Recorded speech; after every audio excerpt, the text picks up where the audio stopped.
ឡើងលើដងផ្លូវ2នាក់កាងមេកៈជេស្ដីឲ្យអ្នកបើកឡានម្នាក់បានមកបង្ហាញមុខនៅស្នងការហើយ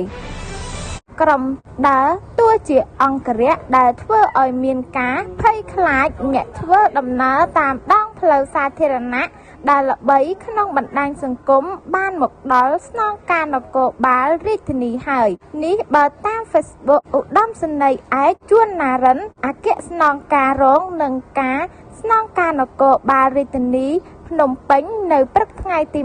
26ខែវិច្ឆិកានេះឧត្តមសេនីយ៍ឯកជួនណារិនដែលចាត់វិធានការបានលឿនរហ័សដាក់បញ្ជាឲ្យជំនាញកោះហៅសួរនាំក្រុមអង្គរៈដែលបានបើកម៉ូតូកាក់ជេស្ដីឲ្យអ្នកបើកឡានម្នាក់ដែលបើកនៅពីក្រោយមេរបស់ពួកគេទង្វើតាមដងផ្លូវសាធារណៈនេះបានធ្វើឲ្យសាធារណជនមិនអាចទទួលយកបានឡើយ